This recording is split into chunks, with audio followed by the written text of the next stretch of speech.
Good morning, colleagues, excellencies, ladies and gentlemen, and dear friends. Eliud, would you like to, are you going to go live with this? It is live. It's live. Go ahead. Perfect. Thank you. Thank you. Excellencies, ladies and gentlemen, dear friends. Let me welcome you all to the virtual event, Women, Peace and Security and Beijing+25, Progress and Challenges for Women and Girls in Palestine, organized by the United Nations Committee on the exercise of the inalienable rights of the Palestinian people. This committee efforts for the realization of the inalienable rights of the Palestinian people includes a focus on ensuring the empowerment of Palestinian women in line with the agreed outcome of the Commission on the Status of Women. I am Adela Raz, the permanent representative of Afghanistan to the United Nations in New York and the vice chair of the committee. I am honored to be moderating today's panel discussion with three remarkable Palestinian women from different areas of the occupied Palestinian territory and across generations. The discussion will be followed by a Q&A with the committee, other member states, and the audience. Before we start, let me remind everyone that this event is being streamed live via UN Web TV, Twitter, and UN YouTube channel as well. It's also being recorded and will be available on the committee website, Facebook, and YouTube channels for viewing at your convenience. I would like to give a warm welcome to the audience following us via different platforms. Everyone are also encouraged to tweet the hashtag #RightsForPalestine. In these unprecedented times, when Israel, the occupying power, continues its action of de facto annexation of more areas in the occupied Palestinian territory, aims at situation exacerbated by COVID-19 pandemic, our committee has shifted its advocacy work into the virtual sphere. In the past months, we have been holding events with Palestinian and Israeli experts, politicians, activists, and civil society representatives to continue informing about the situation on the ground and rallying support and solidarity for the inalienable rights of the Palestinian people, including the rights to self-determination and independence. Today, we are convening a virtual event on the situation of Palestinian women and girls and their full inclusion in all spheres of public life, including political participation. For this discussion, we're joined today by Ms. Amal Jadou, Palestinian Deputy Minister for Foreign Affairs from Ramallah, Ms. Hind Khoury, former Palestinian Minister for Jerusalem Affairs from East Jerusalem, and Ms. Nour Swirki, Palestinian community activists from Gaza. We also would be joined by Ambassador Feda Abdelhai Nasser, Deputy Permanent Observer of the State of Palestine to the United Nations here in New York. It's my pleasure to welcome the panelists and Ambassador Abdelhai Nasser. But before opening the panel discussion, let me say a few words about our committee. It was established by the United Nations General Assembly in 1975 to pursue the following main goals: promoting a just and peaceful settlement to the Israeli-Palestinian conflict in an end to Israeli occupation, realizing the two-state solution, Israel and Palestine living side by side in peace within secure and recognized borders, and supporting the exercise of the inalienable rights of the Palestinian people, including self-determination, sovereignty, and the right to return. We implement our mandate by raising awareness on the question of Palestine through a range of activities, among them events and conferences at the UN headquarters in New York and abroad, a capacity building program for the state of Palestine in the annual observance of the International Day of Solidarity with the Palestinian people on November 29 every year. Today's virtual event on the situation of Palestinian women and girls and taking place on the margin of the 65th annual session of the Commission on the Status of Women, the main intergovernmental body exclusively dedicated to the promotion of gender equality and the empowerment of women, and it's in context of the 25th anniversary of the Beijing Platform for Action. The theme of this year's CSW is women's full and effective participation in the decision-making in public life, as well as elimination of violence. We will be focusing on this topic with our distinguished panelists and take stock of past and present challenges faced by Palestinian women and girls while looking for ways forward. In 1995, the Fourth World Conference on Women in Beijing represented a watershed moment for equality between men and women, as it's defined women's rights as human rights. We have achieved significant progress towards the advancement of gender equality and empowerment of women since then. However, progress is uneven and often unstable. The road to full equality and empowerment remains very long. And in fact, no country in the world has achieved gender equality in the earnest. Palestinian women not only struggle to obtain traditional societal normals, but face the traditional burden of living under a nearly 54-year-long Israeli military occupation in the way of its limitation on their basic human rights, social, economic, and political rights.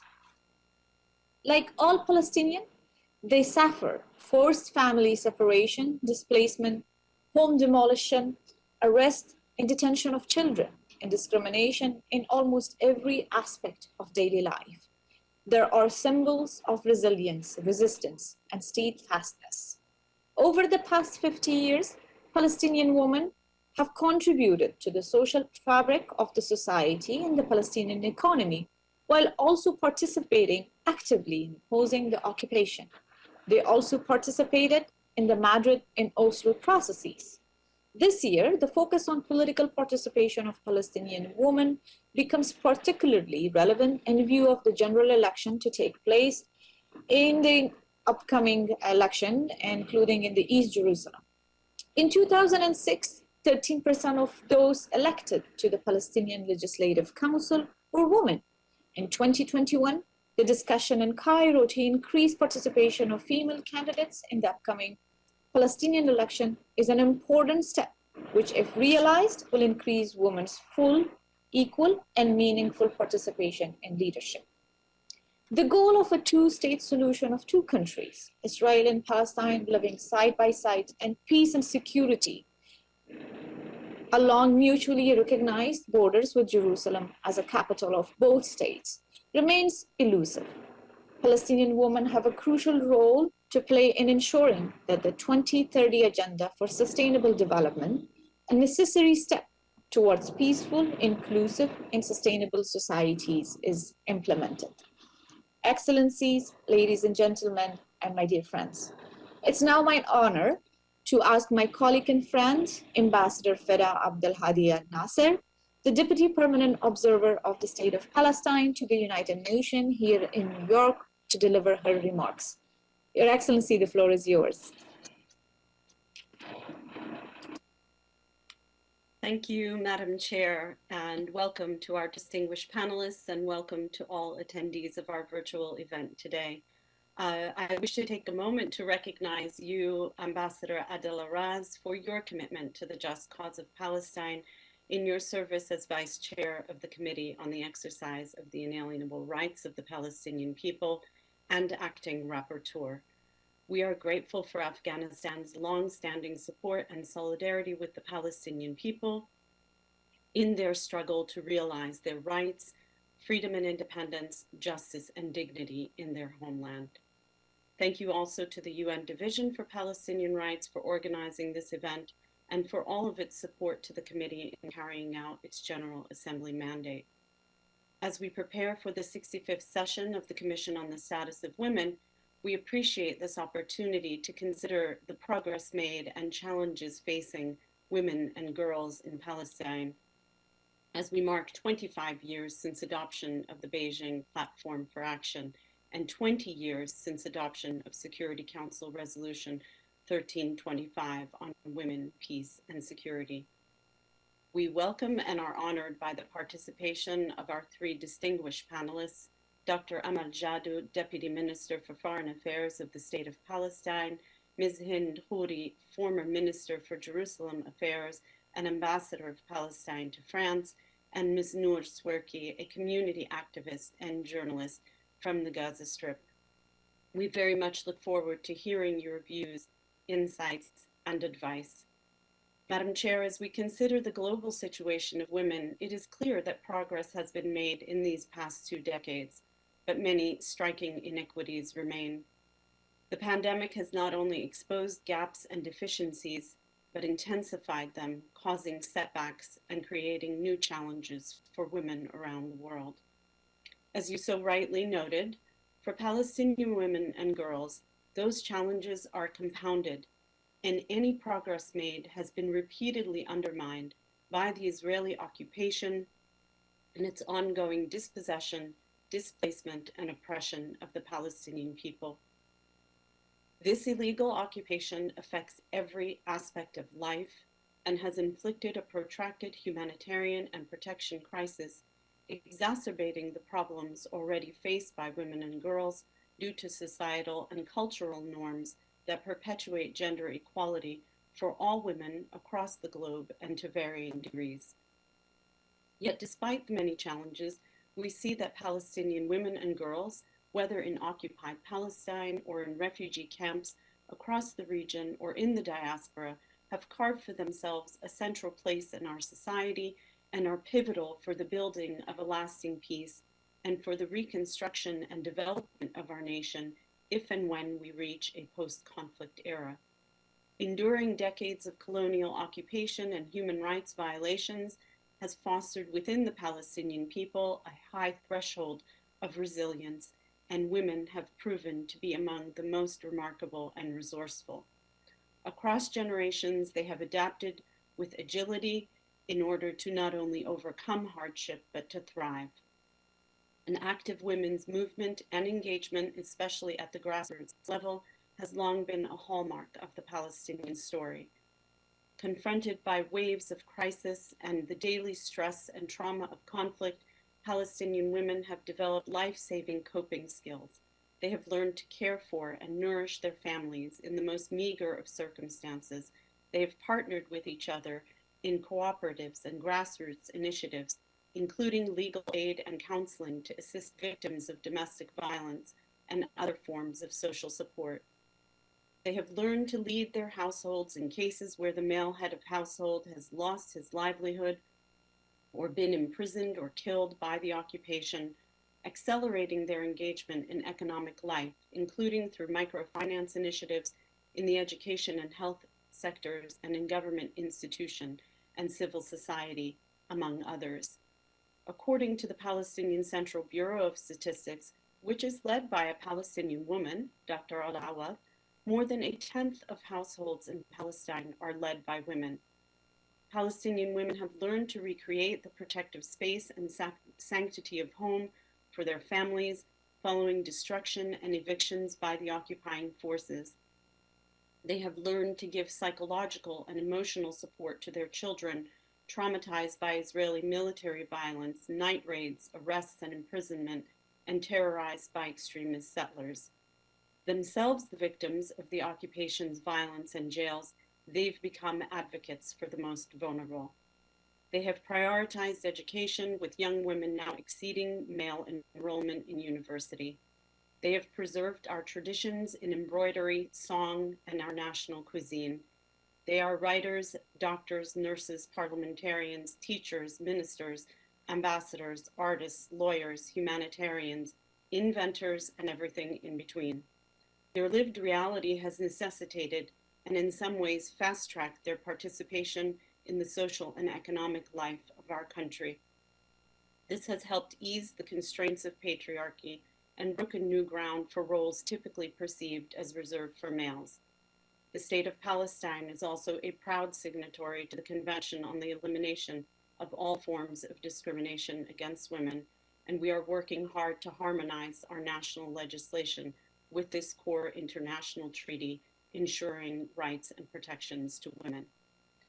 So although much work needs to be done to achieve gender parity, notable advances have been made that can only be seen as exceptional under the conditions of occupation. Such gains are a testament to the immense potential for women's empowerment and agency in a post-occupation, independent, sovereign, democratic, peaceful, and secure Palestine, which remains our most ardent hope and goal. As we continue seeking a just solution to the Palestine question based firmly on international law and the relevant UN resolutions, we must insist that our efforts be attentive to the needs and roles of women and girls. Their contribution is one we cannot afford to ignore in our efforts to overcome the formidable obstacles on the path to achieving our rights, foremost the right to self-determination, and to achieving genuine Palestinian, Israeli peace and security, and an inclusive, egalitarian, and prosperous future. Studies have proven that the credibility, quality, and sustainability of peace agreements are greatly enhanced by women's meaningful participation. So their rightful place in our just struggle must be respected, including at the peace table and in decision-making and leadership roles in the political and diplomatic arenas. In Palestine, our women are able and ready to assume their responsibilities if given the chance. What is needed most now, and what can bring tangible, positive change, is action to fulfill the lofty objectives of Beijing and Resolution 1325, and to implement the UN resolutions on the Palestine question, the foundations of a just and peaceful solution. Together, these international commitments and laws are the keys to women's inclusion, equality, and empowerment, and are critical for the attainment of a just peace, and must be acted upon without delay. Thank you again, Ambassador Raz, and welcome again to our distinguished panelists and to all joining us for today's discussion. Thank you. Thank you, my dear sister, Ambassador Abdul Hadi, for your remarks. On behalf of the committee, I can assure you of our continued support to achieve the exercise by the Palestinian people for your inalienable rights. We now turn to our esteemed panel. Following the initial remarks by our panelists, I will open the virtual floor for discussion.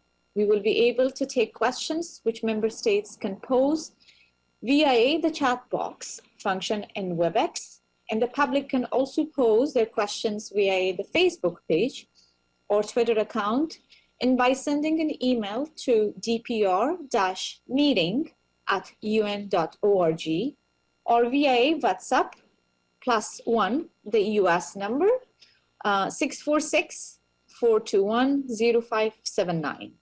I now give the floor to Ms. Hind Khoury, former Palestinian Minister for Jerusalem Affairs from the East Jerusalem. Ms. Khoury was Minister of State for Jerusalem Affairs in the government of the Palestinian Authority and was also the Delegate General to France from March 2006 to June 2010. She is an active member and in several organizations and research institutions to contribute to ending the Israeli occupation in Palestine and to build a just peace in the region. Your Excellency, the floor is yours. Thank you very much, Ambassador Raz, and thank you very much to our dear Ambassador Shida. It's a pleasure to see her again after a long while. Excellencies, ladies and gentlemen, and dear friends, allow me first to extend my hearty greetings to the committee for the wonderful work that they do over so many years. They have really persevered alongside us to advocate for Palestinian rights in a true adherence to international law. Thank you very much. We just celebrated International Women's Day, and I really want to salute all Palestinian women, especially those lingering in Israeli prisons for their political activism or suffering the siege of Gaza or the isolation of East Jerusalem. Their perseverance, resilience, and courage humble me enormously. And actually, our women do not stop to amaze me, because in spite of the difficulties and the suffering and the humiliation, I would add, they stand tall every day in spite of all of that. And let me also salute women, of course, around the world. I'm a woman myself, and I know the double burdens, and I know how hard it is to manage so many issues and files and problems at the same time. We juggle well, but hopefully that all of us together, we continue to be agents of change for a better tomorrow for all of us. And don't we need it in the region? 25 years after Beijing, the United Nations can congratulate itself for its achievements to tenaciously promote gender equality. And I think a lot has been done. Ensuing empowerment of women as equal partners shall be one of the most important milestones towards human progress, or so I believe very strongly. For the sake of time, I want to tell the story. It can never be short in the Palestinian context, but tell the story of how Palestinian women imposed their rights already a century ago. They have already then, early in the 20th century, organized into a movement and joined the national struggle alongside their countrymen against the threat of colonization and dispossession. They held congresses, practiced public diplomacy, demonstrated and boycotted national goods, even then, early last century, and provided social and humanitarian services and organized popular resistance initiatives and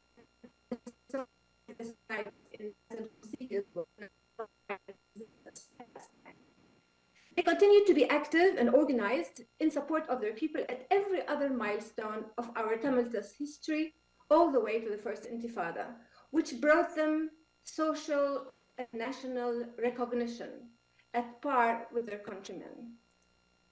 The signing of the Oslo Accords, I think, is an important milestone, which coincide almost with the Beijing conference in 1995, brought a promise of transitional autonomy, of a certain level of freedom, of rights, which seemed okay. And women forged ahead with propositions to draft laws and calling for their rights and working for the national goals. As Israel practically worked at canceling its commitments to the accords since the assassination of Rabin in 1995, I think, it continued to further entrench and deepen the occupation. I mean, really, since Oslo, I think the occupation has become part of our not only daily life, but every hour of our life. And continued to expand Jewish-only settlements on our land, ensure that Palestinians are pushed into overcrowded enclaves, which we live in today, and forcefully emptying Area C, meaning the rural areas with the agricultural lands and the water resources of its Palestinians and their businesses, including in the Jordan Valley. This had dramatic consequences to Palestinians, and more so to women and girls, as poverty and unemployment rose dramatically. Religious fanaticism became rampant, unfortunately, but maybe that's a result of poverty and suffering. Natural resources were denied to us. The productive sectors greatly diminished, especially agriculture, which is a very stable sector, and growing daily oppression of an army armed to the teeth and very violent colonial settlers in our midst, to the extent of lynching a boy of 14 in Jerusalem, lynching and burning alive, burning a young family in north, close to Nablus, where the mom and baby died and maimed the rest, burning olive groves almost on daily basis, and isolating and Judaizing Arab East Jerusalem, which is the heart of our culture and identity. And the list is too long, but the most dramatic, of course, I think, is the siege and painful siege of Gaza that persists now from 2007 and its most intolerable human consequences. I mean, the UN says that already last year, Gaza is unlivable. So I don't want to even start to think what a horrible reality women live there and girls, let alone everybody else. I will try to analyze the reasons behind the dramatic regression in women's rights since Oslo until today, because these are the issues we need to address if we are to move forward. We not only that the rights have been undermined, I think we reached a point of internal schism in the consensus on women's rights in the Palestinian society. I shall make one point head on, though. It was perhaps the gradual change of focus of the women movement agenda and activities away from directly addressing national goals of ending occupation and daily oppression to women's rights per se, based on international law. I mean, this is the discourse that was adopted. This has been done in an environment where international law could not succeed to deliver on Palestinian rights, as we well know. This move distanced the struggle of the women movement from the grassroots, and I think this is a basic problem that we need to handle. This change happened within a donor-driven system of finance and influence, which turned women towards their own grievances, away from the national goals, perhaps to avoid excessive Israeli pressures. The bottom line is that within the wider prison, where all rights are violated, it was somehow controversial to focus on women's rights as an objective in itself.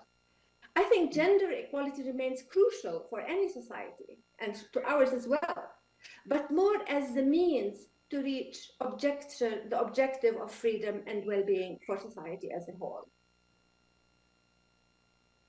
So, for all the promise gender equality can help realize, for all the international investment made in supporting women empowerment, all the many missions and conventions, research, seminars, and projects, for all the diligence and tenacity of Palestinian women in pursuing their rights, it's sobering to realize that so little finally was achieved. And as a matter of fact, the status of Palestinian women has even regressed in the last 25 years, post-Beijing and post the Oslo Accords. And with it, the promise of proportional representation, participation, and prevention of violence. And here I would have to add a footnote that Palestinians have tried and pushed women in spite of the many other complexities the authority and the leadership have to deal with. So I need to emphasize again that the obvious, and that is it is not possible to discuss and speak of Palestinian rights, their freedom and empowerment, outside the context of prolonged occupation and prolonged exile of our refugees. And then the demise of international law, which reached its peak during the Trump administration years, left no doubt about the fact that this world is finally ruled by the philosophy of might is right. The destruction and suffering we lived through in Palestine spread out to our region, as we saw during the last 10 years. In Iraq, in Syria, Yemen, and Libya, and with other regional countries on the verge of collapse. This is proof that the bottom line is, in the existing skewed international system, which came to ignore the human factors to the most unimaginable extent. So the geopolitical interest of international and regional power seemed to eclipse the promise of international law. This system is not only denying rights to the oppressed, but criminalizing any resistance to it. So Palestinians became the terrorists.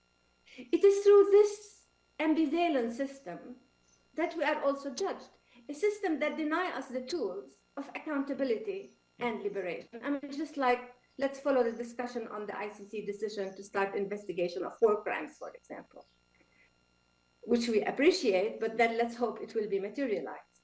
Now, truly, the establishment of the PA was male-dominated. In addition, the lack of renewal and elections and the demise of our democratic institutions with the divisions and the various impasses, including the legislature, most of the population became rather excluded from the public domain anyway.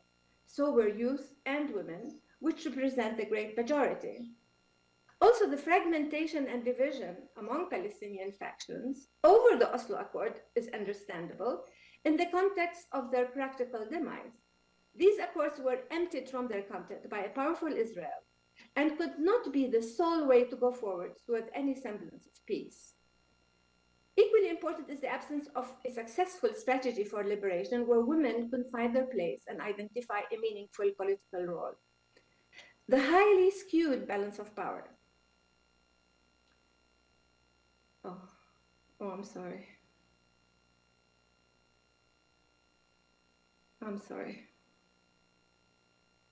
The highly skewed balance of powers against Palestinian rights and lives lowered the ceiling of negotiations for political rights and led to further concessions.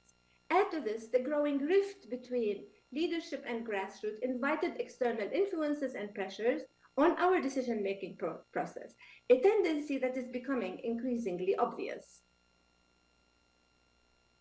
We also have to admit we have a patriarchal social system. It's a traditional social system, but it has gained new life while the peace process was failing.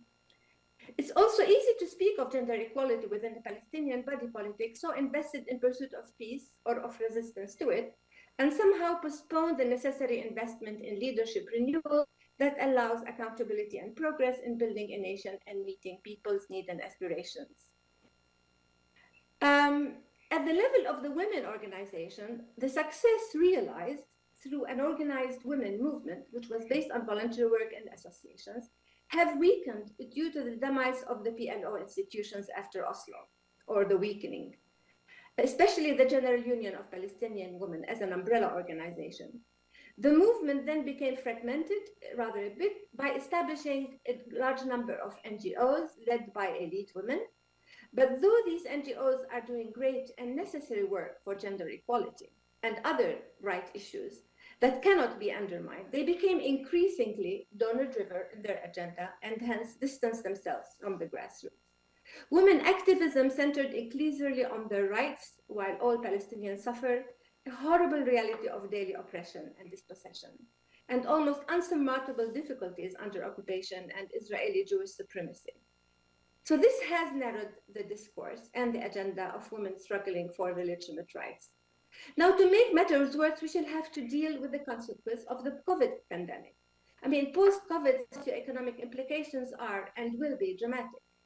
The bad situation Palestinians found themselves in a year ago has only become much worse, with more poverty, more unemployment, insufficient health services, growing education needs, and a struggling and a public sector, normally, with the risk of growing chaos and violence for which, again, women and girls will pay the highest price. Last but not least, the difficulties in finding common grounds with Israeli women, who, after Oslo, there were lots of cooperation and discussions and meetings. However, Israeli women chose not to address political issues. I mean, how do you want to talk about any relation if Israeli women don't want to talk about occupation or discrimination or human rights or violence of the oppressor of the occupation, etc. So as a result, in a way, both movements have been depoliticized. Now, clearly, there are opportunities to move forward towards real peace and security. In my view, it's possible. Maybe I'm a hopeless optimist. But then there are conditions and there are things, there are areas that hold this promise, but we need to work on them. I think the onus is on the international community, first and foremost, and even more so on the new US administration, which with some courage and clarity can bring about decency and integrity to governance, international governance and local governance, so absent in the last 4 years. Let's hope that the foreign policy guidelines of the new US administration in support of human rights, of democracy, and multilateralism will not leave Palestinians out, as is usually the case. Let's hope that the new administration will be true to its promises this time around and will not fall to the influence of policies and decisions made in Tel Aviv. Now, as the Palestinian level, at the Palestinian level, our youth are an incredible promise. Every day I'm amazed by their qualifications, their performance, and their dedication and commitment to the justice of their cause.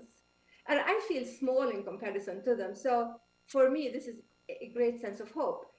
Both Palestinian men and women continue to achieve really higher status as individuals and as groups, excelling in many professional, intellectual, artistic, and scientific fields. Women achieved, we have full literacy, of course, and while we worked for rights and we are active, we are preserving family and community, continuing education, even enjoying life as is, and nurturing healthy and wise social and culinary traditions and cultural traditions. After COVID, at the international level, all countries will have to address local issues and hopefully will decrease their interferences and gerrymandering to gain hegemonic powers and will ensure respect to international law. At the internal level, the COVID shock brought to the fore the non-viability of what much of globalization was about. and underlined the importance of reverting to developing local economies and back to eating what we sow, as we say in Arabic, kind of logic. At the Palestinian level, the situation looks too bleak to handle, truly. Already before COVID, the PA was pushed towards disintegration and bankruptcy. The economic and social crisis hit rock bottom. Democratic institutions were further weakened, and a sense of loss filled the place. After COVID, I do not know how we shall start all over again. How do we address these hurdles? But I somehow believe we can. I'm perhaps a blind romanticist, but I strongly believe it. When there is a will, there is a way. It's both a hope and a possibility. If also there is a will that our religious beliefs revert to what they really are. They uplifted the status of the human being to the image of God. How much more noble are we expected to be? They advocated for the great universal human values that has transformed the world as we know it today. They cannot and should not be a cause for war and exclusion of the other, but directives to repair the world. And here I will use a Hebrew biblical sentence called tikkun olam. I really, that's what we should be doing, repairing the world, starting with this wonderful holy land of ours. This shared heritage, Christian, Muslim, and Jewish, is a responsibility to every one of us that we should nurture and preserve. Now we have Palestinian elections coming up, and this, I can't believe the amount of enthusiasm that has unleashed in all, cross sections of the community. Our people have not been heard for too long. Our younger ones, who make 65% of the population, have never been heard. So it is a great time. Let's hope these will take place. Maybe I will say more on how these things are being prepared. How is this enthusiasm translated into real preparatory work for these elections into real and absolutely necessary. Israeli elections are a few days away. Elections are a few days, causing a deep and clear rift in Israeli society that does not bode well into the future. So will there be change? Will Israeli women organize themselves to make a difference and bring some sense and humanity into the madness of this occupation and ethnic and religious supremacy? I certainly hope so. Now, my final note, really, you may find this strange, but I feel I want to address it to Israeli women. At the end of the day, we're here together and will remain together on this land in whatever political format that may perspire, or whenever as well. We are capable, you are capable, smart and professional, with great possibilities for contacts in the world. You have succeeded to come up with a movement, the Women Wage Peace, focused on peace and security. But you failed the test of courage to take political stands on the issue of discrimination, state and settler violence, occupation, dispossession, and other wars imposed on the Palestinian people. I pray you will succeed to take your movement forward. We can agree on the human agenda, on the shared heritage, on the legacy of peace and security that we need to inherit to our young generation, on the importance of human rights, on Palestinian needs and rights to equality and freedom. This is a starting point, though insufficient. There has to be discussions on the abuse of religion versus our shared heritage, the inhumanity of the occupation, which hurts both oppressed and the oppressor, the cessation of violence, including state and settler violence, recognition of Palestinian right of self-determination, and security for both of our people. We can't continue talking about Israeli security only. You can take comfort in the power of your army for so long. I hope the day will come, and sooner than later, to come back to us so we can talk, cooperate, and play the role required of us on both sides of the divide. Thank you very much, Ms. Ambassador. I thank Ms. Khoury for her remarks and for sharing her very rich experience as a Palestinian official, as well as inspiring thoughts for the future of the state of Palestine. I now give the floor to Ms. Amal Jadou, a Palestinian Deputy Minister for Foreign Affairs from Palestine. Ms. Jadou was appointed Deputy Foreign Minister in September 2019 and previously held other positions at the Ministry of Foreign Affairs. She served as the Director General of International Affairs for Office of the President of the Palestine as well. Ms. Jadou, you have the floor.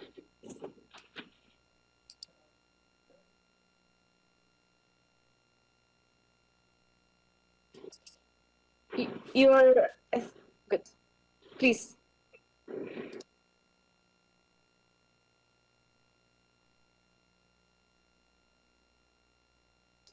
We cannot hear you.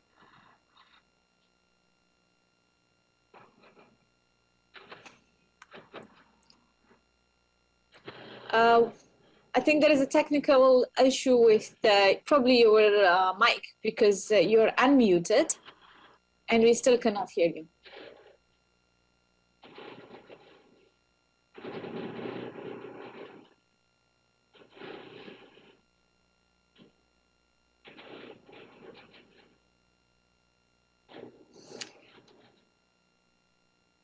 Maybe if you allow me, Amal, I can go to the next speaker and we'll come back to you.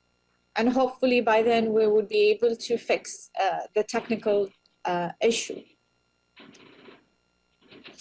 Okay, I'm going to go to the next speaker and then we'll come back to Ms. Amal. I would like to give the floor to Ms. Nour Swirki, the Palestinian community activist from the Gaza Strip. Ms. Nour is a Palestinian feminist and human rights activist. She is the project coordinator at the Center for Women's Legal Research in Consulting in Gaza. She also has experience in monitoring and reporting human rights violation at the Gaza sub-office of the UN High Commissioner for Human Rights. Ms. Nour, the floor is yours. Yeah. Thank you, ladies and gentlemen. It's a pleasure to participate in this important event and to address all these obstacles and challenges which is facing the Palestinian women and girls in our Palestine, in our local community. So first of all, to start about my topic, which is about the civil society as a partner in for the foreseen Palestinian state. I would like to highlight on the most recent update related to the civil society, which happened or took place in the 2nd of March, this March, when the Mr. President Mahmoud Abbas make this presidential decree about to modify the local the NGOs and the Relief Association law, which was adopted in 2000. This modification, according to the human rights groups and the NGO, the Palestinian NGOs, is restriction, put some restrictions on the work of this civil society organization and shrinking the civil society, the civic space, the Palestinian civic space. And this comes among a historical trend practiced by the authority to put more restriction on the civil society since 2007. This critical and alarming update put many questions about the needed or the expected role for the civil society organization and the women participation among this civil society organization to make this a partner or this role in the future of the state. In addition, that there was too many obstacles mentioned by my colleagues before, like the occupation, the Israeli measures, and the de facto authority in Gaza Strip, in addition to the social norms and the local community stereotyping for the women role in the local community. All of these elements is putting more pressure on the civil society organization work and the women participation among that civic Palestinian civic space. And in a way or another, this affects the delivery of the work towards the local community and the contribute to shrinking this civic space. To be more specific, as part of this public atmosphere which is not stable, even on the social level or the security level or the political level, because we have this Palestinian division and we have this de facto authority in Gaza Strip, while the BA is on the West Bank and Israel is everywhere with its practice. So we have three duty bearers, which is controlling in a way or another this civic space, work environment or atmosphere or context, and this make like an fiction or a reflection on that work, not supporting this woman participation, because it's reflected in the type, the quality, the quantity of women participation, even though in the national policies and mechanism and committees, unfortunately, women were excluded from most of that participation. And mainly when I'm talking maybe on Gaza Strip, in addition to the Palestinian context in general, the absence of the stable political and social and security situation and the absence of the democratic process in the last years, which affects directly and hit most of the women efforts which was being delivered in that years to contribute to the build and to the local community and the Palestinian state in the same time. And unfortunately, this doubled the load on women because they have this double load in the community, in their homes, and their organization, and this put more pressure on them to do more and to deliver more, to have a change. But at the end, there is not that big a change, and there is a change, but it could be, or personally, I could consider it a minor change, because still when there is something national, women were not participating in the way that they should be and expected to be or to take this role in that way or another. Like it was mentioned when we talk about the COVID-19 pandemic committees, when we talk about the Israeli escalation and its impacts, when we talk about the blockade or the closure, the Israeli closure on Gaza Strip, demolition, airstrikes, all of this violation, human rights violation, is putting this effect or reflect on the Palestinian women as the weakest in this circle and in the weakest part on that community. And at the end, they are mostly not included or excluded from taking part of the solving, like women were excluded from the reconciliation meeting in a way or another, in the Gaza reconstructing committees and the COVID-19 response committees, also the political participation in the Palestinian faction and the movements. They don't have this appearance because they were also excluded on the past years. And in the civil society, we have the women organization, which work mainly and headed by women, while other organizations, they don't have this percentage of women participating as the head of this organization, while they are participating as officers and employees. So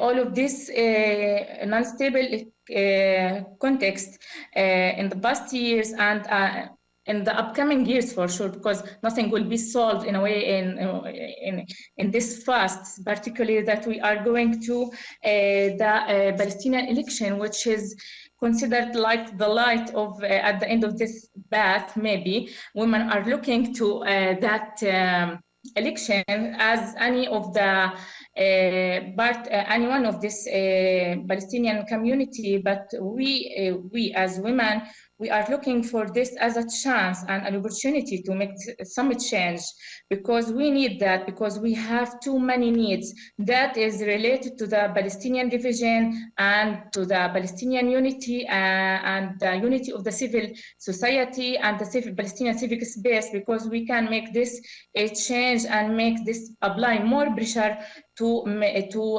participate in the decision making, and as it's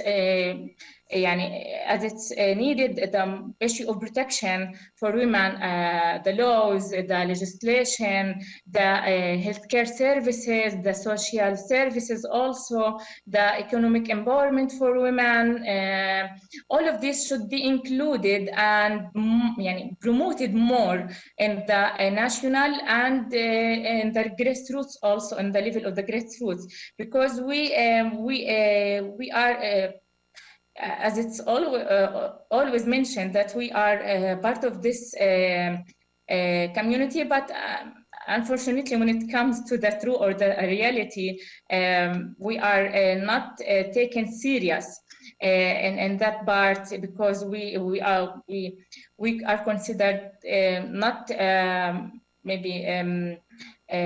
eligible to that duties and tasks. I really don't know this patriarch mentality that even the community and the decision makers are treating us as women, even in the in all the community. Also, back to the election issue, as it was recorded in the Central Election Commission, that that half of the expected electors are women, and they are registered in the Palestinian registration book, and a minor change was happened in the quota among to the most updated modification for the election law, because we were in 2006 we were only about 20%, and we have this mixed system of election. Now we have one system, which is the blocks or the list, one list on for the whole country, and we have this more number for women in the list. Like we have women in the first three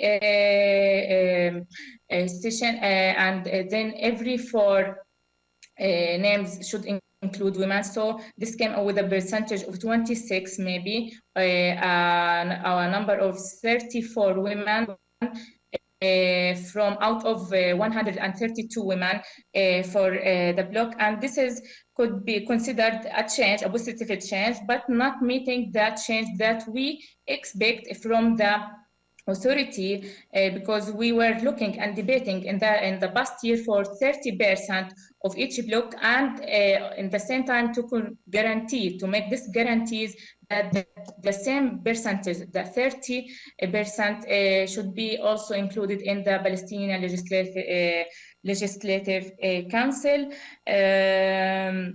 But as usual, despite all of these challenges, these obstacles, women will continue their work, their efforts, and they will work as usual to reach the foreseen goals, the foreseen change, and to make something to their communities and to their selves in the same time. And we are all looking in our civil society and our Palestinian civic space to find and to rehabilitate a political system, a system that support women organization, women participation, and civil society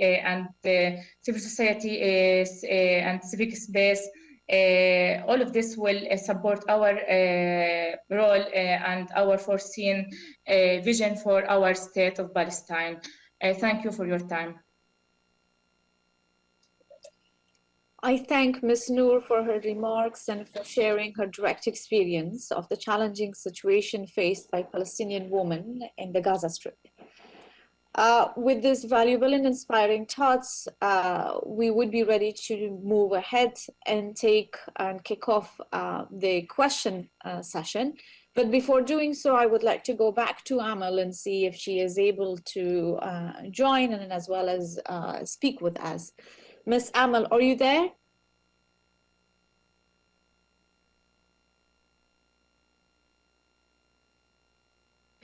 I believe she still has trouble in being able to join us. Are you able, Miss Amal, to join us? Okay. Hello? Hello, yes, I can join you off the phone now. Okay, great. We don't have your video, but we do have your sound pretty clear. Okay, very good. Well, sorry for all of this mess, technically speaking, but you know, it really happens. I'm very pleased to be with you today. I've listened carefully to, first of all, let me thank you for organizing this and for the committee for organizing this, for all the people who've been working with us on this, Laura and Nadia and others from the Palestinian mission, but also from the committee, from the Committee on the Exercise of the Inalienable Rights of Palestinian People. I wanted to say that many of the issues that I really wanted to cover have been covered by Ambassador Abdel Hadi and Minister Hind Khoury and also from my colleague in Gaza. I want to say a few words and basically, you know, share, I mean, actually go to the floor for the questions and answers. I wanted to say that, first of all, the pandemic is a two-tailed situation for us. And we cannot basically talk about the situation or the issue of women participation in politics or in any aspect of life without basically delving into this issue. This situation basically has basically brought a rising inequality for some people, but also given opportunity for others. And it's very important for us basically in order to deal with the situation. I mean, it has posed on us a situation where we have to reimagine the world. I believe that we need to reimagine the world with one very important idea, and that is you know, it's very important to enhance equality in our societies, be it basically at the level of gender, but also at the level of you know, access to the vaccination today, many other issues that the world is dealing with. And for Palestine, as we basically reimagine the world, I think we need to reimagine our country. We cannot reignite a path to liberating our homeland with half of our population marginalized.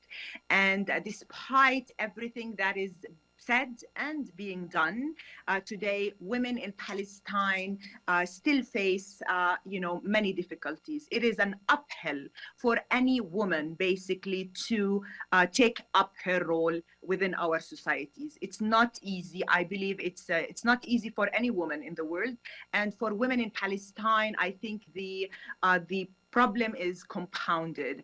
Basically, you have the Israeli occupation and you know, and its policies and violations against our rights as both men and women, as a society, you know, at large, but you know, specifically on women, because you know, we face double violence. We face the violence of occupation, the direct violence of occupation that men face, but then also the you know, the violence that men basically are exposed to translate itself into violence against women, and we have domestic violence, high rates of, you know, rates of domestic violence that we also need to tackle and deal with.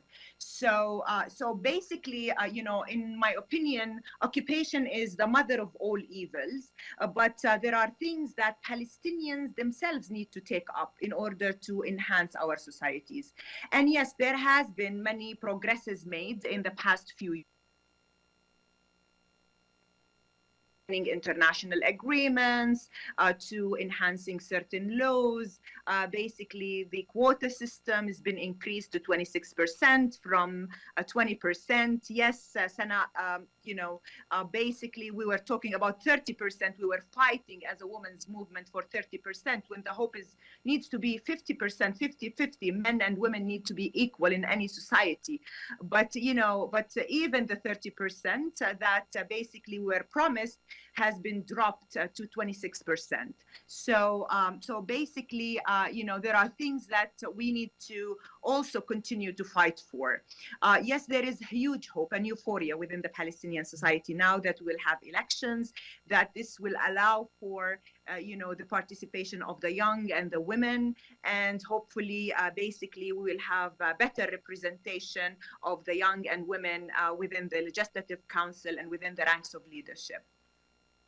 But still, still basically, this is one step in the right direction. When it comes to basically, the statistics. I mean, if we look at the statistics, it's basically, they're basically shocking. The gap in, for women in the ministerial positions is 72%. And usually ministers take up ministries that deal with, social issues or health issues, but not, for example, foreign politics or finance. Out of, I think 16 governors, we have one woman governor. Out of 107 ambassadors all over the world, we have 12 women ambassadors. Out within the judicial system, the gap is 64%. So basically, there is movement. We are moving in the right direction, and change is not easy. But I believe that things also need to happen within the mindset within our society. Basically, I believe it's very, very important that, with education, I believe education is a very important tool that will empower women. I think also media plays a role on basically the roles of men and women in society and their roles in society. This is something extremely very important. Basically the upbringing, the social upbringing at home plays a very important role. And I actually, from my personal experience, I can say with such, assertiveness that seriously, had I not had a dad like the father that I had, basically, who really believed in me, supported me, pushed me forward, and a husband who's been also, on my side and supportive, I think that things would have been much, much more difficult. And I don't think that I would have basically reached the position of a deputy foreign minister. And, mind you, within the Palestinian system, how many women deputy ministers do we have? Seriously, just myself and now another deputy minister of economy. And I don't think that this is enough. I think that numbers do matter within any society. It's very important that basically, we see a more and more involvement of women within the political sphere.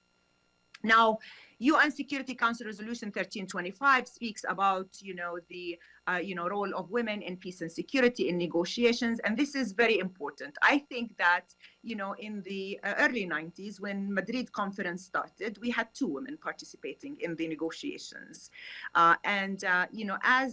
since then, all the series of negotiations that we had in the 90s and after the year 2000, we did not have many women. And I think part of it is basically the activism of women. I think that it's true what Dr. Hind Khoury spoke about. Yeah. Basically, we've struggled, we were fighters, we were organizers, we participated in the, struggle for liberation. But after Oslo, we felt that, peace has arrived, let's focus on the social agenda. And I think we pulled ourselves in a way or another from the sphere of politics, and we allowed the men to, feel comfortable within their own sphere. And I believe it is very important for women also to continue their path within the political sphere, because that's how you make a difference. It's very important that we are represented in the Legislative Council, because then we can impact the laws that will basically shape our society. It's very important that we play political roles. It's very important that we're basically in every sector of life. And yes, Palestinian women, you find them in every sector in life, except for the political sphere. And I think that, sometimes because this is a domain where, sometimes the political parties compete for certain, quotas, and they prefer basically to have men, because this is, in general, this is what, they think that this is a domain for men. All of this is in a context of also occupation, because, as was said very clearly, our main fight, our main struggle is with occupation. We want to see an end to the Israeli occupation that started, and we want to be part of the negotiations that will lead to that, because, President Abbas basically forged, and before that, President Arafat forged a peaceful approach to ending the occupation through diplomacy. And basically, I believe, this is very important for us, that we are also taking, role in the negotiations that hopefully will be coming up. In general terms, also, I want to say that, the situation today is in Palestine is, as was described. I mean, there was no abiding by the UN resolutions that were basically, that were adopted on the Palestinian questions, since the occupation started, and since basically the partition plan, basically no resolution was adopted. And, and especially when it comes to resolutions dealing with, peace and security, basically these have not been also implemented. So, responsibility is with the international community, yes. Responsibility is with the occupying power, Israel, to end its occupation, and we need to be seeing our right to self-determination accomplished. But also there is a responsibility on the Palestinian people. I believe, the responsibility towards our women, basically towards us as women, also lies on ourselves as women, as Palestinian women, basically to take up our role in the political sphere and to push forward in that domain.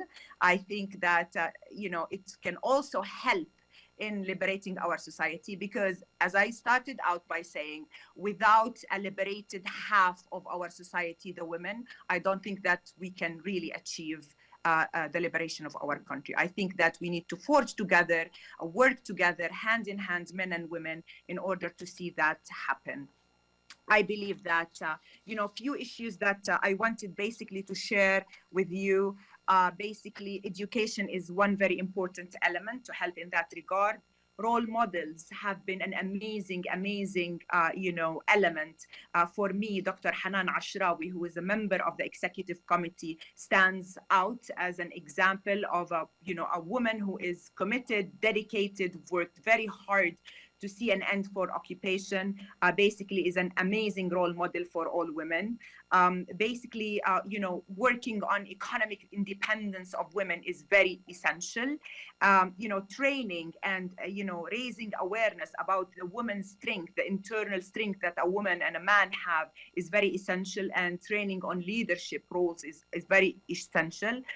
Partnering with the gendered men, I would say, basically, is also very important, because we're not alone in this. I think we need to be working together. Media plays a very essential role. And then a buy-in from the private sector will also help in that regard.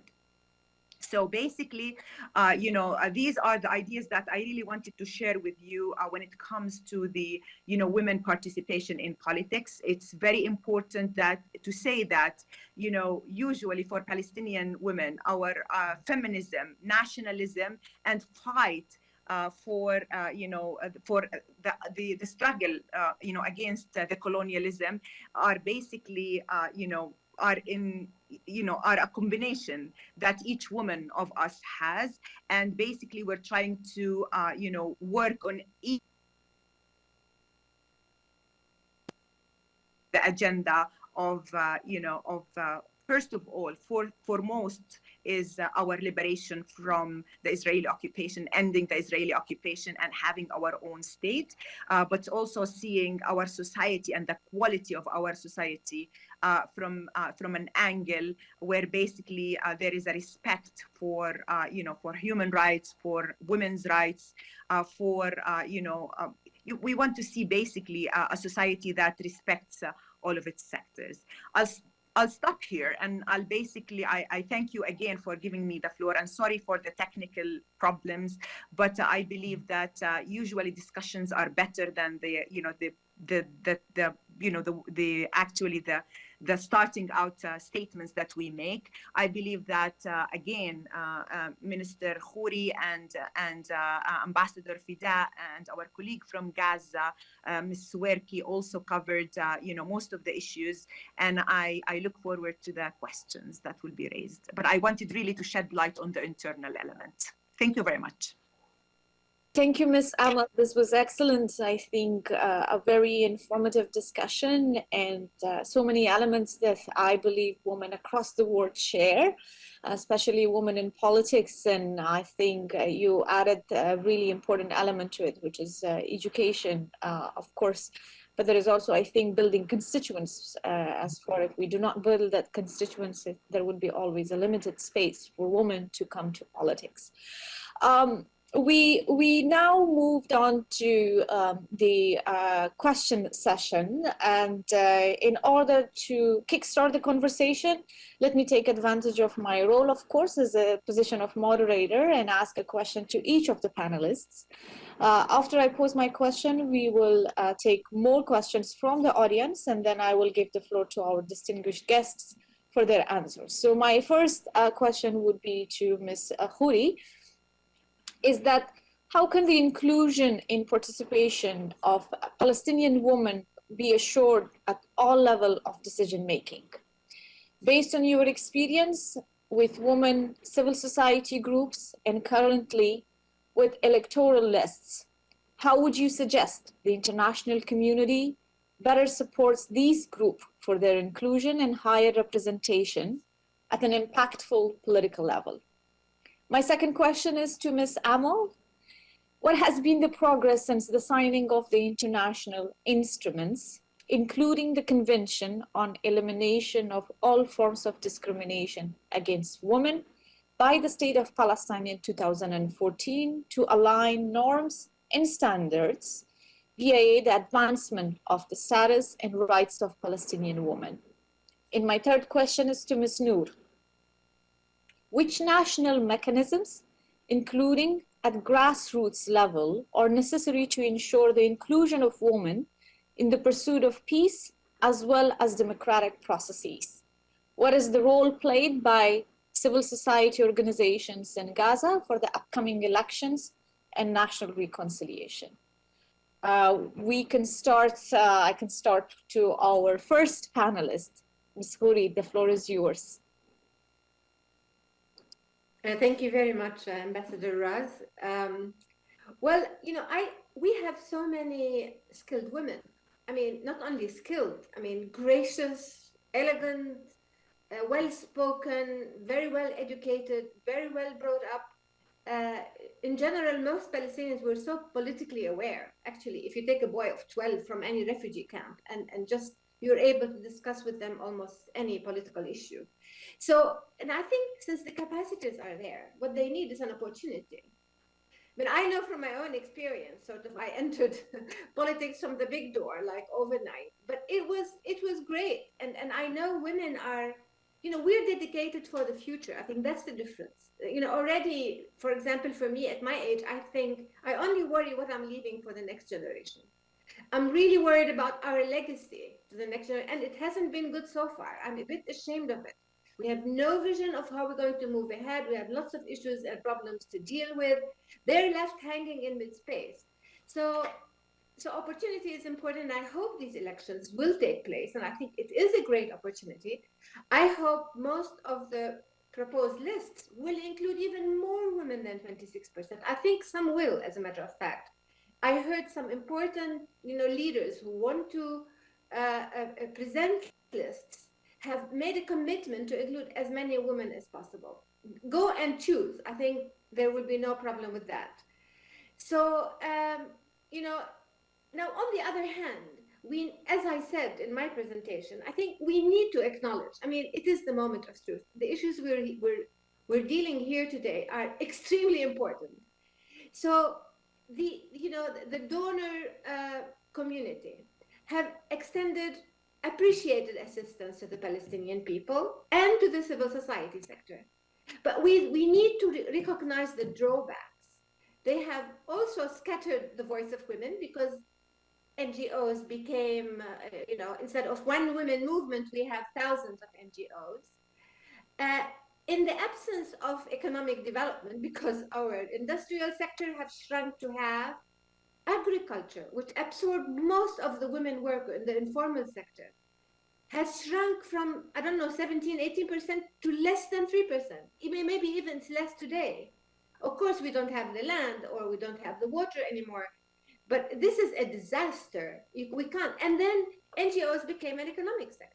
Became, if you're working in an NGO, you can't give up the job because otherwise you can't feed the children. And we are caught in a catch-22. So donors are key in how they set the agenda for women. Help representative organizations, please. Why is it the General Union of Palestinian women has been weak and probably has never given any real assistance, for example.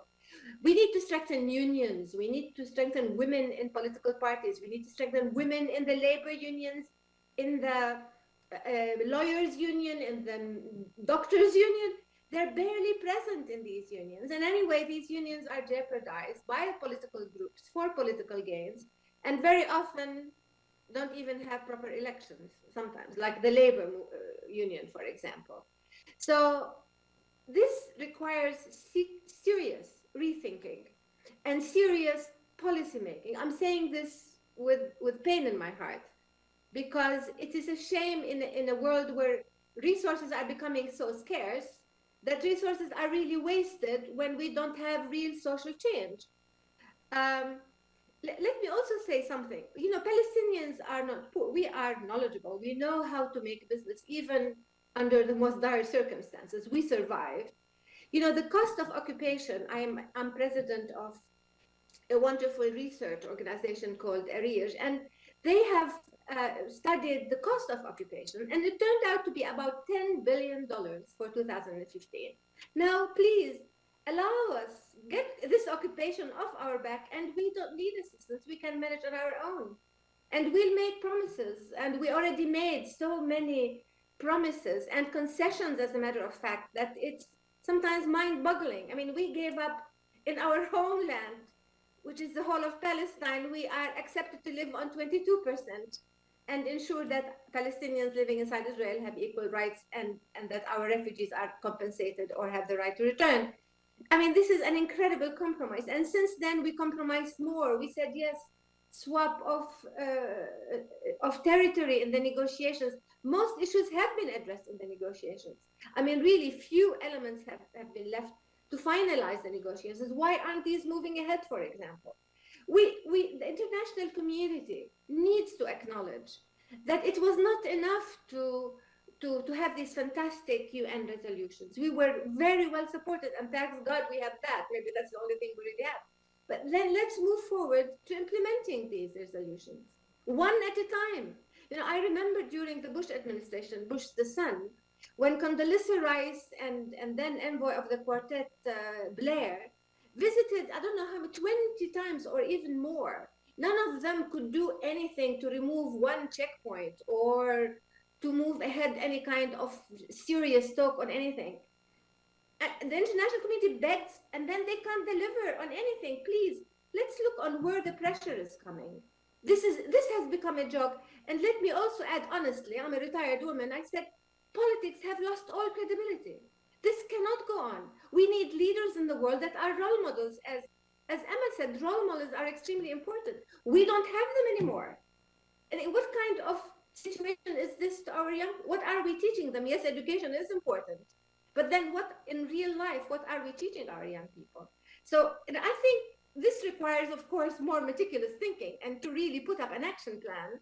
But, these are the main points. If they're addressed, we can certainly move forward. Thank you. Thank you. Thank you for this very passionate answer. And I'm going to now turn to Ms. Amal.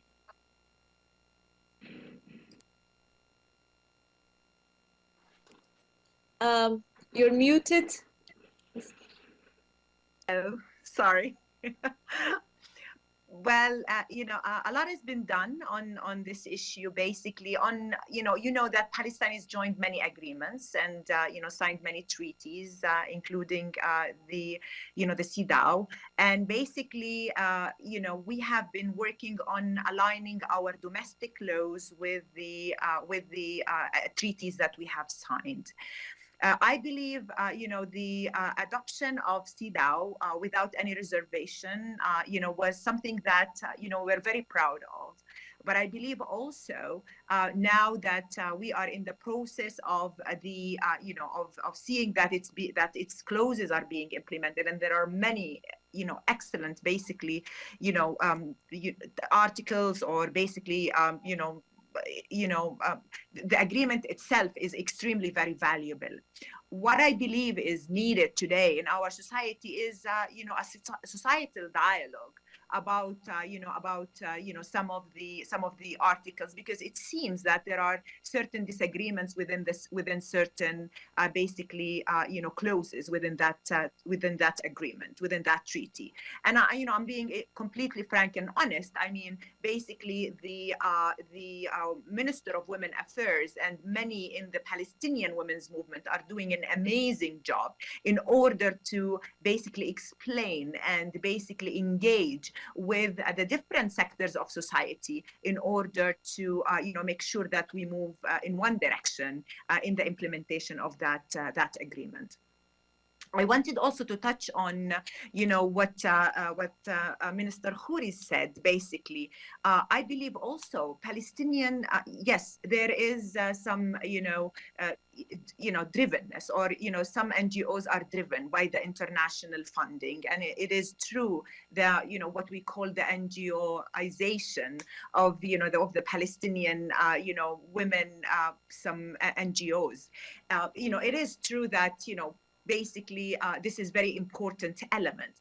But I also believe that there is enough stamina and there is enough clarity, within the Palestinian women's movement, and basically, like really hard work towards basically pushing the agenda of gender, but also pushing the agenda of ending the occupation and being, ending the colonialism that Israel is basically imposing on the Palestinian territory. And I believe that there are also enough friends in the international community, member states, and also the UN, who have been extremely pushing in enhancing the role of women in politics. And I've seen countries with feminist foreign policy, that were helping basically women in politics and young women in politics. I'll mention one project. The Palestinian Ministry of Women Affairs has basically been pushing or basically introducing this project, whereby they're choosing 30 women who are graduates of, who are basically students in the universities, Palestinian different universities, who are in the different sectors, because we want to, engender, push, enhance leadership, not only in the political sector, but also in other sectors. But they're basically receiving training and awareness, on also the political elements. So basically they are they're in different fields, but their orientation, their basically training and their leadership skills are also focused at the political level. And I believe such projects need to be supported and need to be enhanced. And I know that several European countries, for example, are supporting in that direction. So this is just one example where the government, basically the ministry itself, is pushing. And I believe that there are many other initiatives that can be pushed and can be introduced in order to enhance women's participation in Palestine. I also believe, as Minister Khoury said, we are the agents of change, and we bring hope to our country. And I believe that, it's very important that we support each other, because, I think that internationally speaking, usually women in certain positions do not support other women. And, this is something that I've experienced myself. But I think that, I'm a strong believer in the more, the merrier. And I believe that one woman in a certain position will not make a difference. I think that the more women we have in different positions, political, especially in the political sphere, I believe then we can make a difference. And I believe that, we need to, extend our hands to each other and, pull each other up, because this is how we basically enhance the role of women in politics. And also, I want to also mention this, I feel that women, and, excuse me, I know that there are men who are listening, but I think that women are more principled.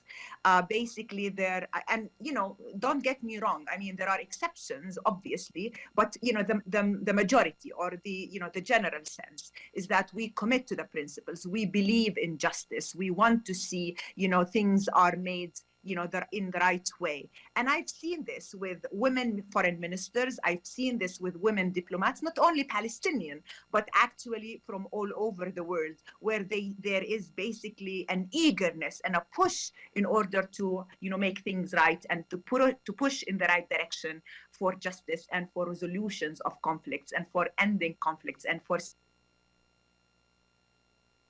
seeing quickly achieved. And basically, this has been my experience. And I think that, we need to encourage and also build, partnerships with women across the world, because this is how you make a difference. Thank you. Thank you, Ms. Amal, for your very candid answer. Now I would like to have Nour to share her perspective on the question I shared. Ms. Nour, the floor is yours.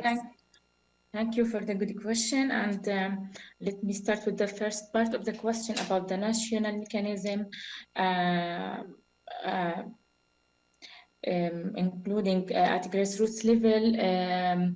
We have this national mechanism now in the national plan to implement the 1325 resolution, and it's led by the Women Affairs Ministry. This could be one of the national mechanism to adopt the implementation, or to adopt the participation of for Palestinian women in the peace process in a way or another. And it's three main goals: the prevention and the accountability, and the third one is promoting women participation in decision making. I believe if this plan was implemented as it is expected to be from 2020 to 2023, it could make a difference in the level of the national mechanism to promote the women participation in the peace process. And the grassroots level also, I believe that the awareness of to women and to people in general of their role in that process. It's not just to be a victim, not to be victimized themselves. They should know their rights and how to access to justice on the national, international, and the UN level, how to seek this justice and how to access to it to contribute to that process, at least in the term of the accountability. Also, in the second part of the question, how to I have the question. How about the role that the NGOs is playing in Gaza, particularly in the upcoming election and the national reconciliation. Okay, for the NGOs now, we have this election law now with some restriction maybe, or this rules of nomination for the election, and it's not easy to be eligible for the people who is working in the civil society, because we have new conditions of this part. But we can say that the local NGOs, the Palestinian NGOs, could play a role. If it's not in the nomination, they are the most one of the parties that is could make this observation on the election process as to evaluate its to evaluate this process by this observers and during this election level and steps. Also, they could, and they were in the last years, and they could make the same role while they were awarding and make this empowerment for youth, women, and other vulnerable groups in the community about their political participation. And this is, I believe, this was a very good role despite the non-stable political situation in Palestine, because now I believe that there is this awareness or this belief or of the people role in this political process, and I believe that they will do it while they know what is their right and this how to do it in this time, how to elect and where and whom, and they have this, they will become fully aware of that things because of the, I believe, because of the NGOs efforts in the last year, and hopefully we can, the NGOs also now are applying pressure on the president to make some changes in the law, but I don't believe that will happen in the upcoming period. This is what I believe in their role in the election. For the bureaucratic for the reconciliation, unfortunately, the Palestinian faction and parties consider themselves the only ones who are responsible for that file or for that issue in our Palestinian reality. The NGOs have this limited role in this process, and as women organization, as women participation, also they didn't play that needed role in that, because they were excluded also from these delegations and from this intervention related to the Palestinian reconciliation. Thank you. Thank you, Ms. Nour, for your answers and contribution. Before I go to a question that we have received from the audience, I would like to give the floor to the distinguished representative from the Permanent Mission of Egypt here in New York, who had asked and requested the floor to speak. Dear colleague, the floor is yours.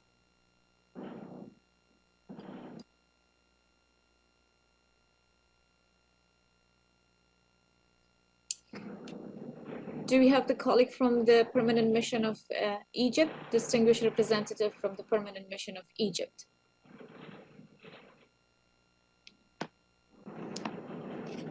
I do not see our colleagues being here. You're Hello? okay, wonderful. Hello? Yes. I'm sorry. I was just trying to press the button for some reason. Okay. It wasn't going through. I appreciate it. Thank you very much for hosting this event, and thank you so much for our wonderful panelists, ministers, and ambassadors. I have the distinct pleasure of knowing a few of them on a personal level, so it's very and Ambassador Fid as a dear colleague here, and Ambassador Jadou, of course. Just wanted to take this opportunity to extend our utmost respect and appreciation for the role that Palestinian women are doing and are shedding an example for others in order to persevere during times of great difficulty, and not just persevere, but to shine as well. Yes, there are challenges, but it's also a moment where a pat on the back and some recognition is highly warranted. I remember I attended an event a few days ago also on the rights of women and promoting the rights of women, and they discussed 3 R's that were important: rights, representation, and resources, and how these 3 need to come together in order to advance the women empowerment. In a Palestinian context, the issue of rights has a much broader parameters. It's not just the rights to in a normal society, but it's the rights of self-determination, the right of independence, the right of freedom. So for some, it's the right of return. So there is a much added stresses and much added levels of struggle that a Palestinian woman needs to go through in order to reach the needed levels of empowerment which we all desire. Female Palestinian symbols have been prevalent with us throughout the past. I mean, and the Palestinian woman has managed to be a strong symbol of endurance, high education, and strong entrepreneurial skills. Many households are funded through female incomes, as is the case in Egypt. And so I think we are dealing with a situation where it's difficult to say whether the full empowerment of women is going to help. Perhaps it's a symbiotic relationship, but the full empowerment of women in Palestinian society is going to help the Palestinian cause of independence. At the same time, the Palestinian cause of independence and self-determination will help push forward the rights of Palestinian women. So with that, I just wanted to thank you. Thank you for hosting this, Ambassador Raz. Thank you for your patience. Thank you to the panelists, and our deep respect and appreciation to all women, and particularly Palestinian women in their quest. Thank you. You have our full support as always. I thank the distinguished representative of Egypt. And now I do.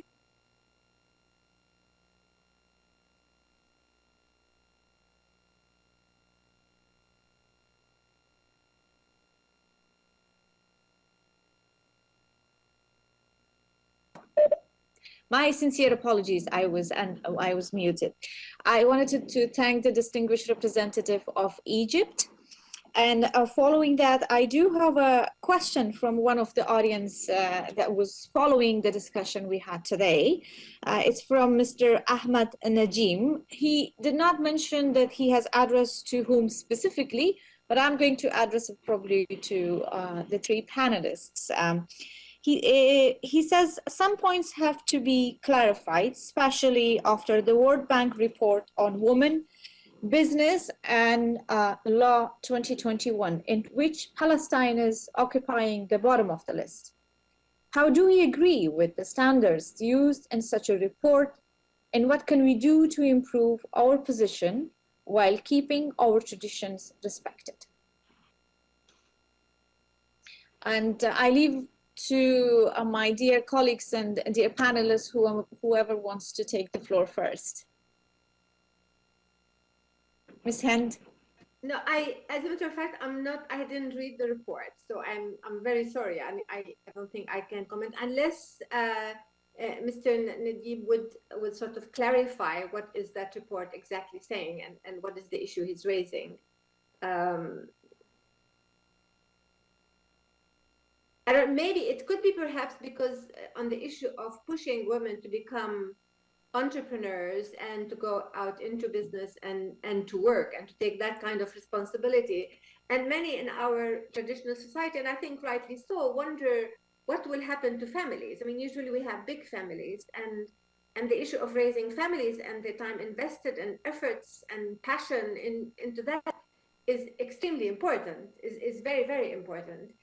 I mean, it's a struggle, and I think what is most important is that for Palestine, hopefully, and countries in general, should have a very good social welfare system to support women as they're raising little children, and to give women, even when they're at home raising children, the chance to do continuing education, to get another diploma. And as a matter of fact, our world today with the virtual reality, women have access to information even as they do the housework. You know, all you have to do is plug the earphones in your ears and into your smartphone, and you can listen to lectures and participate in debates. And suddenly the world has opened in a very special way, especially for women. And I think this is going to change the reality. I think women will be going to become much more confident, much more informed, much better informed. And then they will, once we know, I speak also for myself, once I know the issues, I have a position, I have something to say. And so I really believe that the future is bringing some very important changes from which women can benefit. But I also want to insist that taking care of family, and even if it's a double, I mean, life is hard anyway. Life is not about just having plenty of free time and doing nothing and etc. No, life is a major challenge in general. I mean, the human condition is difficult as is. You don't need occupation. You don't need all these wars and aggression. It is very difficult. So how about when we have war and we have daily aggression to live with? Yeah, if we accept that as a given, that we all have to work hard, and we can, and actually it's good for all of us. But then that's how women should also be pushed to believe, to realize, because it's sometimes a scary terrain. So there's a lot of training and awareness building that needs to be done. And I hope, well, I'm in the UN system, I'm a former UN employee, and that's a fantastic resource at so many levels that we should make better use of. I mean, what is important is to have very clear objectives. I also saw many wonderful projects just being shelved and put in the drawers, and that's a shame. I think we need to have very clear goals, very clear priorities with Palestinians, and just charge ahead to make sure we make an impact, and that a difference is made, that real development happens. Mind you, a lot has been investment, and I spoke about the economy. I mean, the structured economy is practically ruined, practically. So, you know, let's review these things together and honestly, together, and make sure that we can lift this Palestine and these Palestinians who deserve a better life. For God's sake, we've suffered long enough. We need to live a little. So even my generation, I hope I will be able to enjoy something before I'm dead.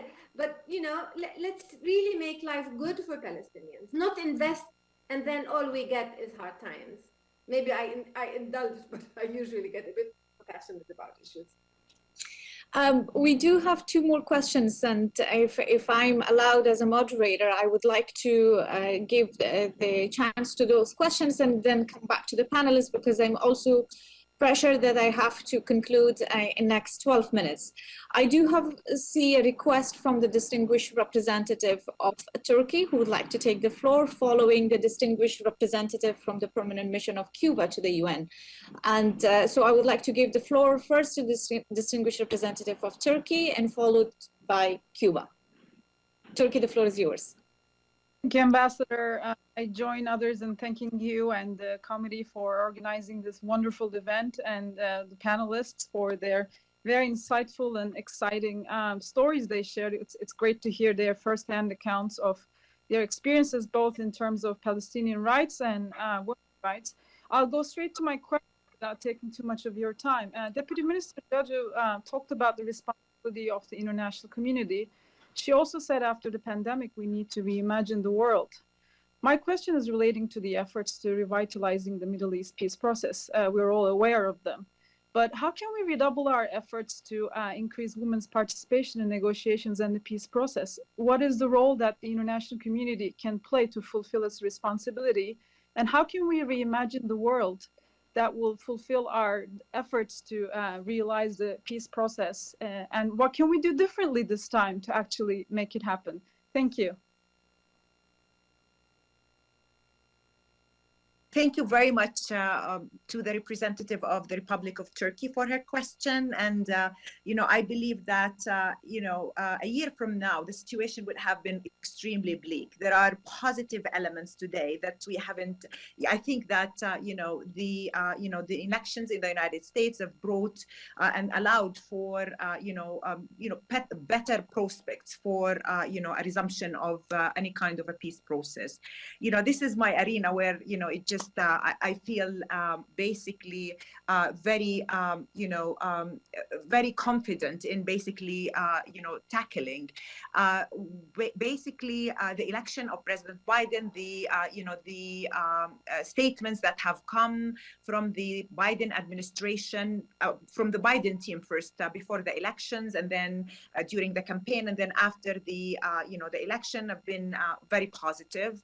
Not that we don't think that everything is irreversible, but we have been trying basically to focus on the cup half full, and to build on that in order to focus or enhance the basically the engagement with the United States. Actually, the election of President Biden have encouraged many countries also to move in the direction of basically of engaging.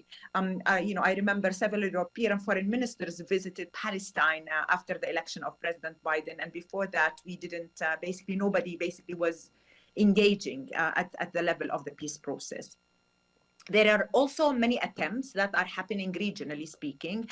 On the 11th, we will have a meeting for what we call the Munich format, basically where a group of 4 countries, Egypt, Jordan, France, and Germany, have been basically trying to, work as a facilitator and have been meeting, issuing statements to ensure that the parameters and international law on the two-state solution are respected and are kept on the mind of the international community. Basically, many foreign ministers are, European and others basically are trying to, get involved in order to pave the way for some kind of a political process to ensue. Also, I want to say that, it's also very, important that we also see, the elections happening in Palestine. And this will also help in the hopefully future negotiations. So many positive elements, but one issue of concern to me today, and that is the Israeli elections that will happen in around 10 days.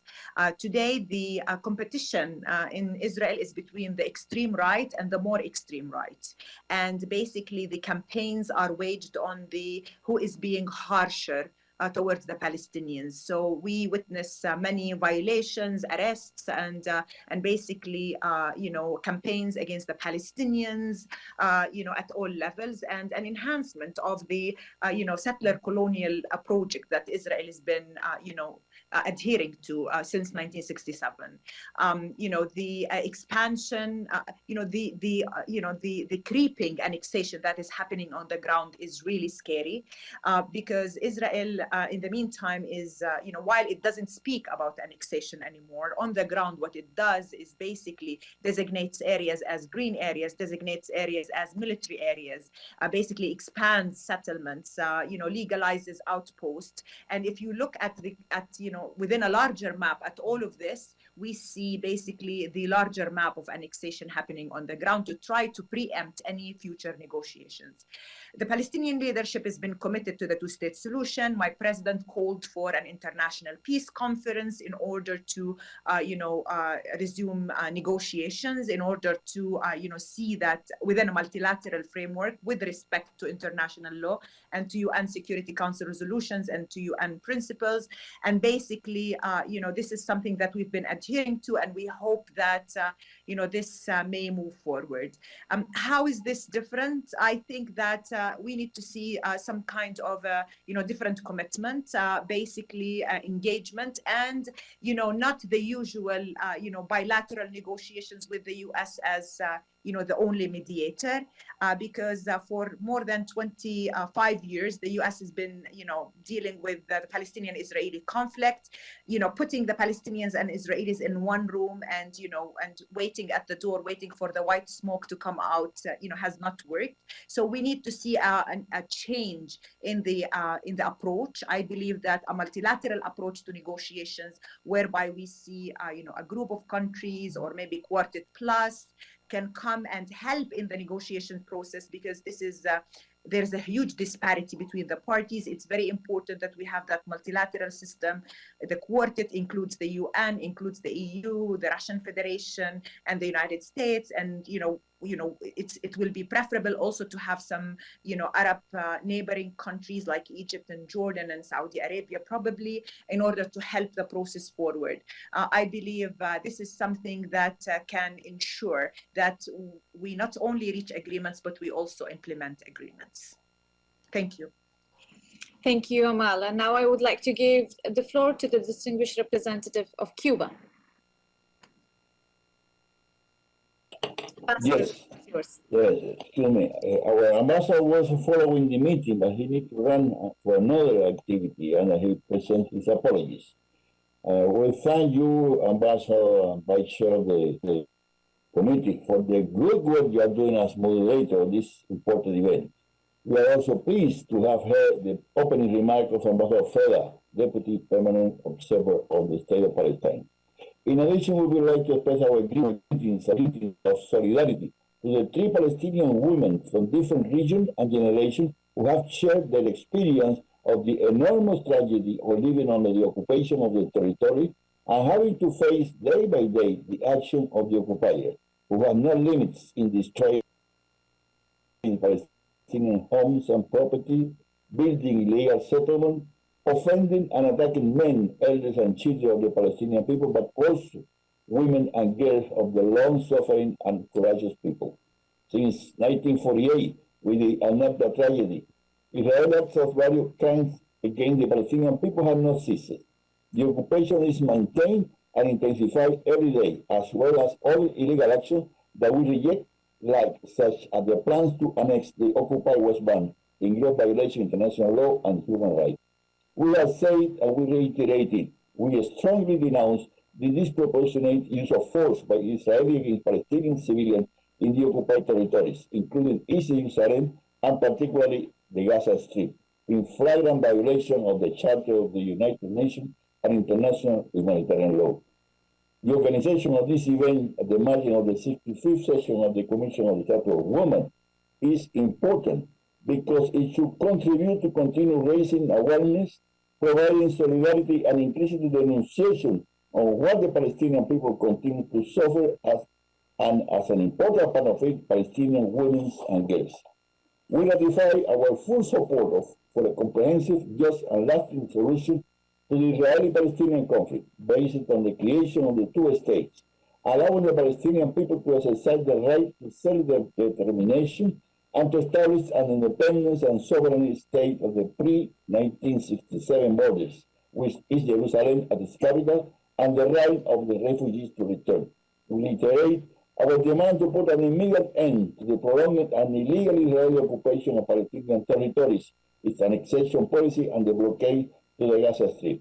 We urge the international community to demand and support action that allow the implementation of the political process for negotiation, which guarantees the inalienable rights of the Palestinian people and achieve a just and lasting peace for all the people of the region. The abuse and violation of the people of Palestine cannot remain unpunished. Long live the Palestinian women and girls. Thank you very much. I thank the distinguished representative of Cuba.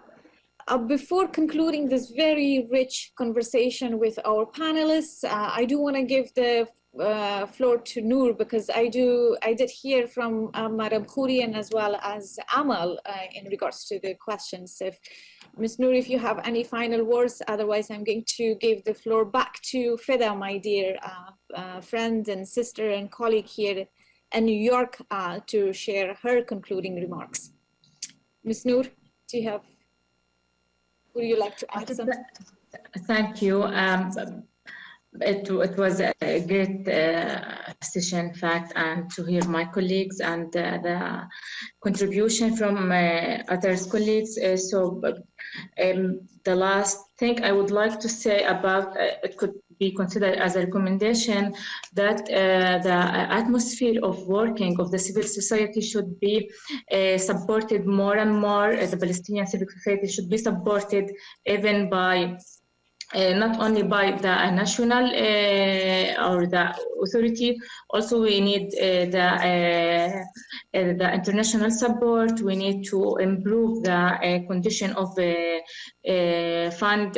We have we are seeking the non-conditional funding and to release or to with the Israeli restriction on the Palestinian NGOs also, and its measures and its participation against these organizations. Also, we are looking as part of the local community and this Palestinian society for more democratic and freedom in delivering our work, and to particularly in the laws and in the legislation level, and hopefully we can reach that one day, particularly if we reach the Palestine election. Thank you. Thank you, Nour, and my dear sister Fida, the floor is yours. Thank you, Ambassador Raz, and thank you to all of our panelists, Dr. Amal, Minister Hind, and Ms. Nour, for so graciously, honestly, and passionately sharing your insights with us.